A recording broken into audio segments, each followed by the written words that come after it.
नमस्कार, मैं लखन सालवी और आप देख रहे हैं डेली राजस्थान। हम खड़े हैं राव मादड़ा गांव में और मेरे पीछे जो आप देख रहे हैं ये गोखड़े, ये दरवाज़ा आप देखेंगे कि एक अलग ही किस्म का है। और ऐसे एक ज़माने में राजा महाराजाओं के समय पे इस तरह के हुआ करते थे गोखड़े। ये BS राव का पैतृक मकान है, हालांकि वो अभी इसमें नहीं रहते हैं। पिछले विधानसभा चुनाव के दौरान आपके विचार नहीं मिल रहे थे शायद भाजपा से, और आपने भाजपा को छोड़ के नई पार्टी जनता सेना से आप जुड़े थे। जनता सेना से जुड़ने का निर्णय कब लिया गया, क्यों लिया गया, और फिर क्या किया जनता सेना को आगे बढ़ाने के लिए? एक्चुअली क्या था कि गोगुंदा से बहुत मतलब पदाधिकारी थे और कार्यकर्ता थे। वो जो यहाँ का जो एक राग जो चल रहा था ना, उसके खिलाफ थे वो। उन्होंने कहा यार, अब जब कोई अपनी बात जो है, अपने पक्ष को, अपनी बात को कोई सुनता नहीं है, दरकिनार कर देता है। महावीर जी बगुरा साहब जैसे जो नेता, आपको पता है वो नेशनल लेवल का लीडर, उनको भी दरकिनार कर दिया था। तो यहाँ ऐसा था कि कठपुतलियों का बाजार जो है वो स्थिति थी, और जो लोग कठपुतली नहीं बने थे वो प्रताड़ित हो रहे थे, और दुष्ट लोगों का जो बोलबाला पार्टी के अंदर बढ़ रहा था। तो दुष्टों को राजनीति से बाहर करने के लिए हमने एक मुहिम शुरू करने की सोची, और उसके तहत हमने जनता सेना से है हमारा तारतम्य बैठा है और जनता सेना से जुड़े। जैसा कि आपने बताया कि जो कठपुतलियाँ थी या जो गलत लोग थे भारतीय जनता पार्टी में, उनको जो है बाहर का रास्ता दिखाने के लिए जो है आपने जनता सेना को चुना, और हमारी मुहिम थी ये। आप मुहिम थी। हाँ। उस मुहिम में कितना सफल रह पाए आप? हमारी सफलता का आंकलन तो आप ये देख दो कि पूरे जब राजस्थान के अंदर जो है स्थिति बनी है ना, उससे गोगुंदा के अंदर जो कांग्रेस की स्थिति है वो काफ़ी मजबूत हुई है। और वो स्थिति नहीं, पर आप कांग्रेस के लिए काम कर रहे थे या आप जनता सेना के लिए काम कर रहे थे? हम जनता सेना के अंदर थे। हाँ। परंतु हमारा जो मेन जो ऑब्जेक्ट था ना, वो ये था कि भाई जो कांग्रेस पार्टी के जो मांगीलाल जी जो गरासिया है, वो ईमानदार, साफ सुथरे चाहिए वाले आदमी है, अच्छे आदमी है। हमारी वजह से उनको नुकसान नहीं होना चाहिए, तो हमने उनको नुकसान नहीं पहुंचाया। उनके वोटों को हमने नहीं काटा, और उसी की बदौलत जो है बहुत कम वोटों से उनकी। तो एक तरीके से मांगीलाल गरासिया को आप जिताना चाहते थे? बिल्कुल जिताना चाहते, पर वो भी नहीं हो पाया। नहीं, आप समझे नहीं। बहुत सारी चीज़ें जो सारी ये राजनीति है, लोकतंत्र है, सारे में जामा मस्जिद का अगर इमाम जो कोई होता है ना, वो भी अगर कहते हैं कि ये आप फतवा जारी करते हैं कोई फला को जिताना, तो वो नहीं होता है। हमने कोई फतवा इस तरह का जारी नहीं किया, नहीं समझे आप। हमारा तो ये था, हमने हमारी तरफ से जो हमारा जो आक्रोश था उसको जाहिर करना था, हमने आक्रोश को जाहिर किया। अब आप किस पार्टी में हैं अभी? जनता सेना राजस्थान। जनता सेना से हैं अभी आप, और कांग्रेस को भी जिताना चाहेंगे वापस? कांग्रेस को जिताने की जो आप बात कर रहे हैं, क्योंकि जनता सेना राजस्थान का जो है यहाँ पर गोगुंदा के अंदर वर्चस्व काम है। और आपको पता होगा कि राजस्थान के अंदर जनता सेना की विधानसभा के अंदर केवल एक ही सीट जो है वो विंटर महाराज साहब रणवीर सिंह जी जो है जनता सेना की जो सुप्रीमो है उनके निकलते, और उनका जो है जनाधार वहाँ पे बहुत मजबूत है। और चूँकि यहाँ पर जो है आपको पता है कि गोगुंदा विधानसभा जो है वो रिजर्व है ST के लिए, तो डायरेक्ट हमारा सीधा इसमें कोई भी बोलबाला आपको पता। लेकिन इस पे क्या कहेंगे? रिजर्व सीट है, बिल्कुल रिजर्व सीट है, ST रिजर्व सीट है, लेकिन यहाँ लाल सिंह जाला भी है जो निरंतर उनकी पार्टी को मजबूत करने के लिए काम कर रहे हैं। तो आप आपकी पार्टी के लिए क्यों नहीं कर सकते? लाल सिंह जी जाला जो है ना, वो फुल टाइम पॉलिटिशियन है, और कई वर्षों से वो राजनीति भी कर रहे हैं और जनता की सेवा भी कर रहे हैं, और क्षेत्र का काफ़ी उन्होंने विकास करवाया है। प्रताप जी ने भी विकास करवाया है, पर इन कंपैरिजन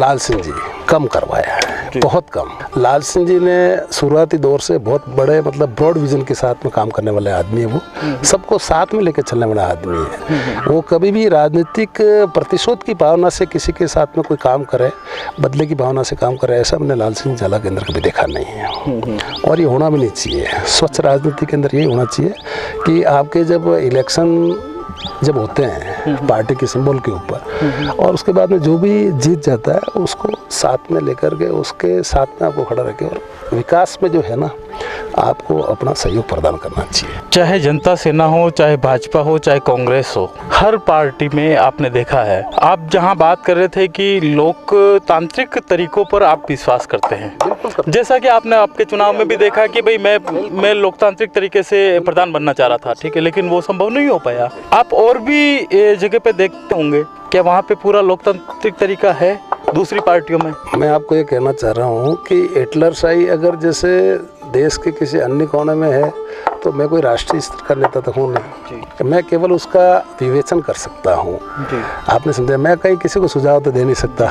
नहीं, पर मैं आपका राजनीतिक क्षेत्र में बढ़ के आपके जो अनुभव है, आप मैं मेरा राजनीतिक मैं आपको बता रहा हूँ, मेरा जिसको पॉलिटिकल मेरा कोई इसके अंदर कैरियर जैसी स्थिति नहीं है। राजनीति जो है मेरे जो मतलब आजीविका का साधन नहीं। जैसे लोग राजनीति में आते हैं फिर वो कहेगा यार राजनीति में आऊँगा, फिर मैं गाड़ी खरीदूंगा, फिर मैं बंगला बनाऊंगा, फिर मैं ये करूँगा, मैं वो करूँगा, मैं ऐसा डिसप्रोपोर्शनेट जो प्रॉपर्टीज़ है वो गेन करूँगा, ऐसे करूँगा। ये मेरा कभी भी मतलब जो है ऑब्जेक्ट नहीं रहा है, मेरा ऑब्जेक्ट रहा ही नहीं है शुरू से। मैं तो मेरा ये है कि जो ज़रूरतमंद जो लोग हैं, मतलब जो गरीब है वो गणेश, अब ये इस भावना के साथ चलता हूँ मैं तो। मेरा वो आपका कोई भी प्रतिद्वंदी होता है, आपका चाहे राजनीति के क्षेत्र में कोई प्रतिद्वंदी है, चाहे कोई किसी और क्षेत्र में कोई प्रतिद्वंदी है, तो उसका कद छोटा करने के लिए आप जो है और कंधों का इस्तेमाल करते हैं और दूसरे के कंधों पे बंदूक रख के आप छोड़ते हैं। दूसरों के कंधे पे बंदूक रख कर के न तो मैं चलाता हूँ और न मैं बंदूक उठाता हूँ। मैं आपको बता देता हूँ, मैं आपको बताता हूँ एक आपके पत्रकारिता वाली बात कि एक मेरे को याद आता है वो कि जिसके अंदर बोलते हैं कि जब कोई तलवार निकालता है तो आपको बंदूक निकालनी है, और जब कोई बंदूक निकालता है तो आपको तोप निकालनी है, और जब कोई तोप निकालता है ना तो फिर आपको अखबार निकालना है। तो मेरे में इतनी समझ तो है, ईश्वर ने इतनी तो अपने अंदर समझ दी है कि अपन अच्छे बुरे को भली भांति समझते हैं, और जहाँ भी अगर कोई गलत हो रहा है तो उसका विरोध करने का सामर्थ्य मेरे अंदर है। और मैं आपको बता देता हूँ कि राजनीति जो है ना, जनसेवा की भावना उसके अंदर होनी चाहिए, विजन लेकर के चलना पड़ता है, विकास का विजन होना है, और दीन दयाल है उसके उत्थान के लिए जो आपका विजन होना चाहिए।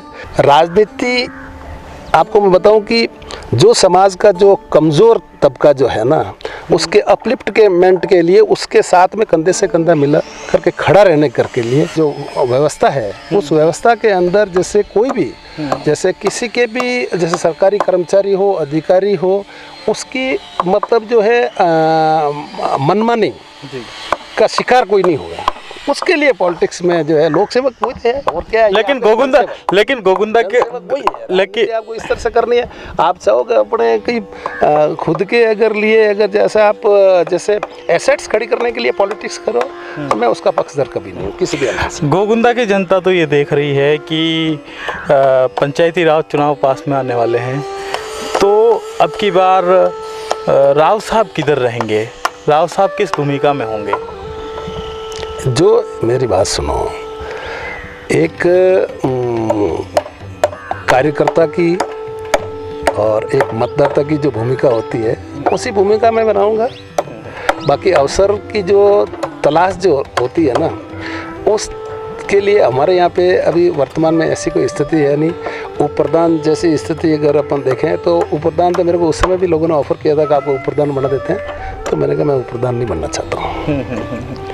मेरे से कम अनुभव वाले, कम योग्यता वाले व्यक्ति को और कनिष्ठ व्यक्ति को अगर आप मेरे से बड़ा पद दे दें और मेरे को अगर जो है कनिष्ठ पद दे दें, तो मेरे हिसाब से वो ठीक नहीं है, मैं उसको जायज़ नहीं मानता। और अभी तो स्थिति ये टीएसपी के अंदर आपको पता ही होगा कि प्रधान का जो पद है वो आरक्षित है, और उप प्रधान जो है वो उस समय मेरे को ऑफर किया था, मैं उप प्रधान नहीं बनना चाह रहा था, अब मैं क्या बनूँगा। जन सेवा अपने को करनी है, अपना जो मेन जो मकसद है कि जहाँ तक संभव हो, मतलब आप जो दीनहीन, गरीब, जो कम सामर्थ्यवान लोग हैं उनके पक्ष में खड़े रहो, जितना आपसे हो सके बेस्ट पॉसिबल उनकी मदद करो, ये है। उनको सही दिशा दो और उनको सही सुझाव दो, उनके सुख दुख में काम आओ। फिर भी पंचायती राज चुनाव अप्रैल में होने वाले इस क्षेत्र में, और आपकी दिनचर्या कैसे गुजर रही है, क्या कर रहे हैं इन दिनों?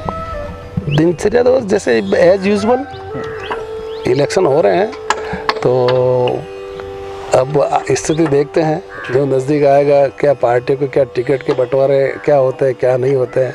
अगर हो सका तो कहीं से हम भी टिकट मांग सकते हैं। टिकट मांगने में तो कोई हर्ज है नहीं भाई, जिला परिषद का मांग सकते हैं और पंचायत समिति का भी अगर टिकट मांग लें और एक मेंबर भी बन जाए तो क्या दिक्कत है, उसमें कोई मतलब हर्ज क्या है। आपको जन सेवा करनी है तो वो एक माध्यम, उस माध्यम के थ्रू करेंगे।